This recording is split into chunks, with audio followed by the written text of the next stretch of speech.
As a follow-up from our previous video on replacing the faucet for the bathroom, we're going to go over replacing the drain as well. The drain that we're going with is an upgrade and doesn't require the pesky rod that older faucets used. It's a simple push-button drain and is made of stainless steel, making it far more durable. The process is fairly simple and straightforward, though for my sink it does require a bit of custom work, but for the majority of sinks, it's a straightforward install. To start off, we need to remove the old drain. It should be held on with 2 or 3 components. With mine, since it didn't have a push rod previously, it only has the sink nut and the drain nut. If you have a push rod in your drain, you'll need to undo the nut on the back of the drain that goes over the ball. Once it's removed, both the ball and the rod come out. After you remove the drain pipe nut, which is the larger one, you'll see a reducer gasket on your existing drain. You'll want to make sure you don't lose that, as it will be reused with the new drain. Once you have both the drain pipe nut and drain sink nut loose, and the nut on the ball rod if you have one removed and the rod removed, it's time to remove the existing drain. Thanks to that reducing washer that I mentioned above, it should be rather tight coming out. Just apply pressure and twist gently on your way out.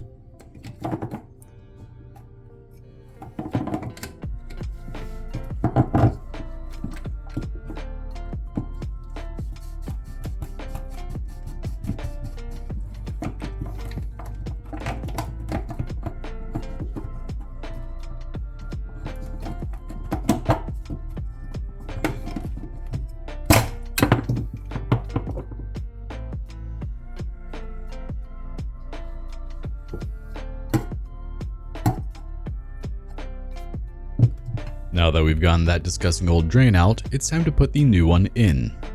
Let's take a look at how this goes together. You have the drain, top washer, basin washer that goes underneath, a solid plastic washer, and the metal nut. Beneath the metal nut, you have the drain pipe nut that will go on, and then the reducing washer.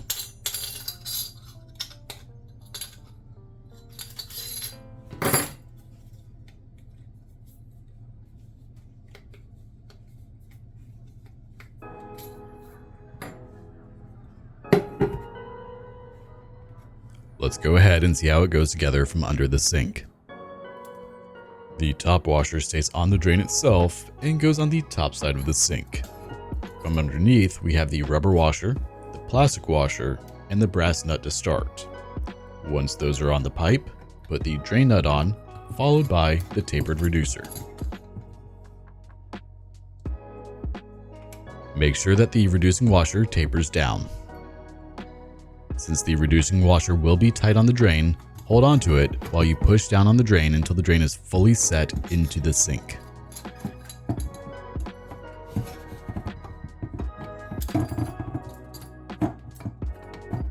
Now for a normal sink, you would just bring the flexible basin washer all the way up to the bottom of the sink and tighten the brass nut and plastic washer against it to seal it to the sink. Normal non-mobile home sinks from the 80s have a tapered bottom that the drain goes into, which takes up this excess area at the top of the new drain.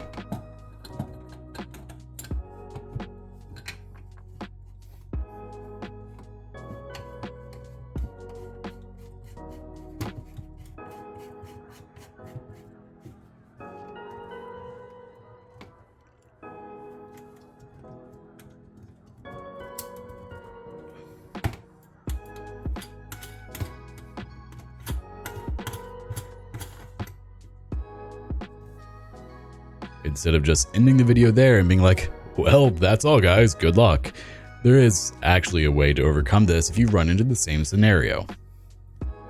Not gonna lie, this pause here is me thinking to myself, oh, come on man.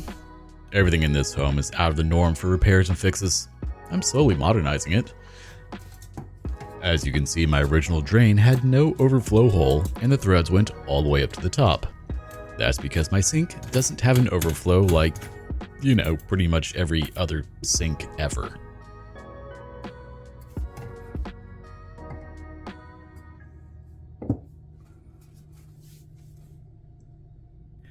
I'm using a piece of 2-inch PVC to slide over the drain pipe to work as a spacer, doing the same thing that the tapered bottom of regular sinks would do.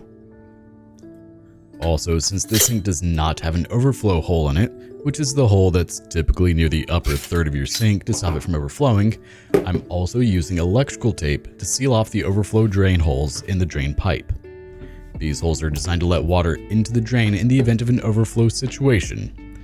If you look in your sink drain hole, you should see a hole in the side of the sink. That hole connects to the hole at the top and directs the overflowing water into the drain.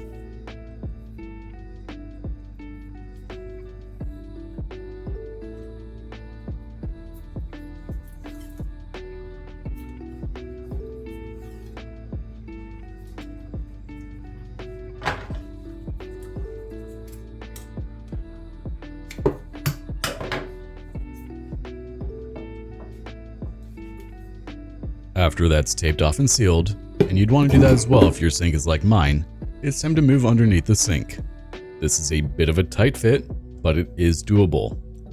Slide the drain into the rubber sealing washer, followed by the PVC pipe, then the hard plastic washer, followed by the brass nut, the drain pipe nut, and finally the reducing washer for the drain.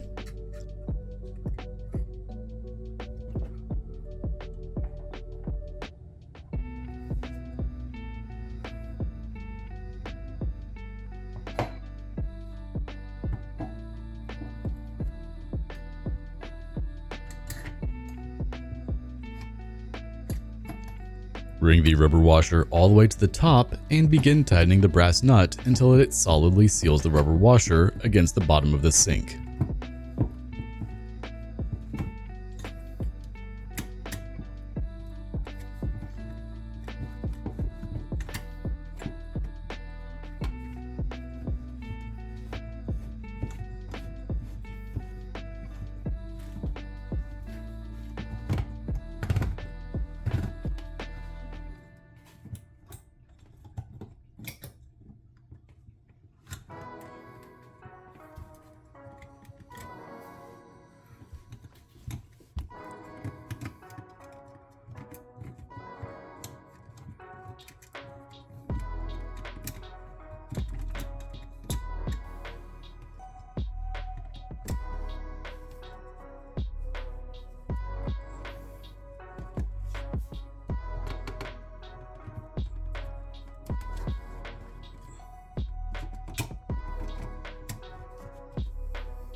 A pair of channel locks, large adjustable pliers or wrench, or a plumber's wrench should be used to fully tighten the brass nut to prevent any leaks.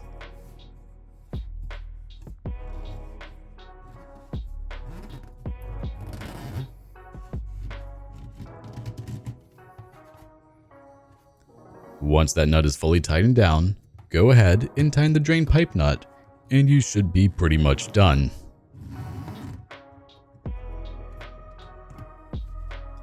Go ahead and test out your new drain and make sure there are no leaks, and you're good to go.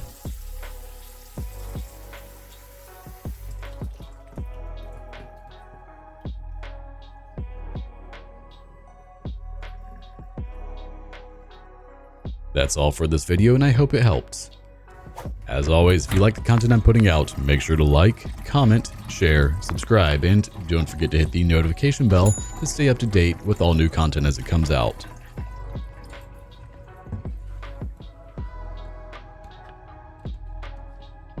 Thanks so much for watching. Take care.